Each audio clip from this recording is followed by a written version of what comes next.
परम पूज्य माता जी की जय, परम पूज्य गुरुदेव की जय। महानदी के किनारे बसे खखरिया गांव में एक अवंती रहती थी। 40 की हो गई थी, अभी तक माँ नहीं बन सकी थी। यही कारण उन्हें बड़ा दुख था।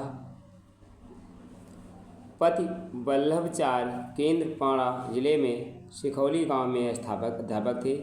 गायत्री परिवार के कार्यकर्ता थे। अवंती को समझाते संतान हो जाती तो ठीक, नहीं तो भी ठीक है, क्योंकि गोस्वामी तुलसीदास जी को देखो, उनके यश किस संतान के कारण बढ़ा।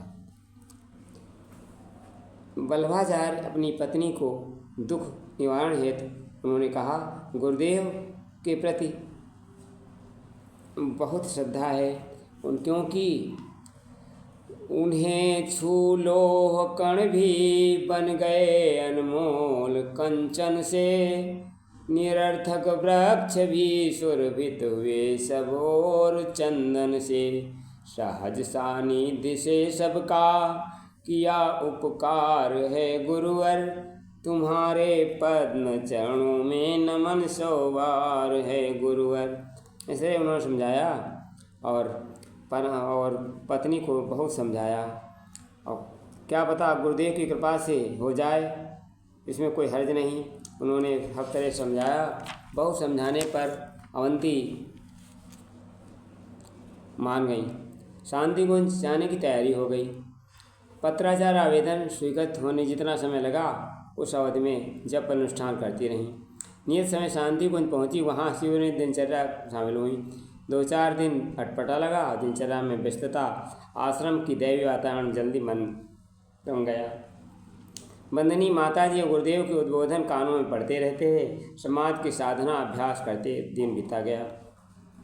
शिविर पूरा होते वल्लभाचार्य शांतिकुंज पहुँचे। दोनों ही उद्देश्य था, पत्नी को साथ लिवा लाएंगे, गुरुदेव और माता जी को प्रणाम कर लेंगे। वल्लभ शर्मा गुरुदेव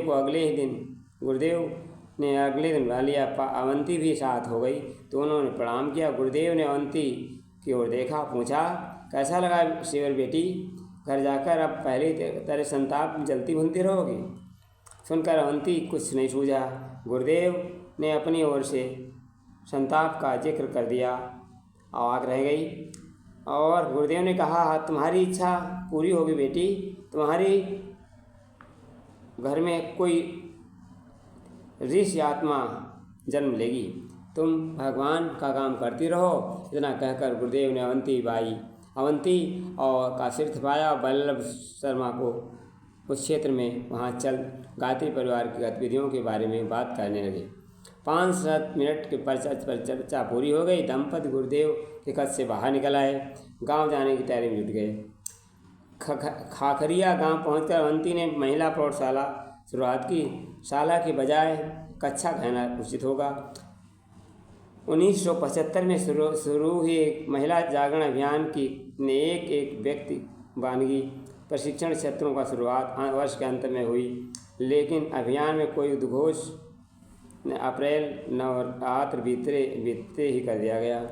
अवंती की चेतना में गुरुदेव का स्वर गूंजते रहा था। प्रवचन सुने शब्द अपनी ही बात जो छिपी पंक्तियों सुनते पढ़ते याद करते। प्रौढ़ महिलाओं को पढ़ने के लिए तैयार करते रहने उनकी व्यथा गायब हो गई। दिन भर मेहनत करने गांव की महिलाओं को गायत्री कथा सुनाते समझाने में दिन बीतने लगे। इन कामों से व्यस्त रहने के अवंती भूल गई कि वो निसंतान है। शांतिकुंज से आने के बाद हफ्ते महीने बीत गए, कुछ पता नहीं चला। उनकी शुरू हुई महिला कक्ष 35 छात्राएँ हो गईं। उन्हें पढ़ाने और व्यवस्था संभालने के लिए 2 और महिला कार्यकर्ता तैयार हो गईं। 4-5 महीने बीते होंगे। अवंती की तबीयत कुछ खराब हो गई।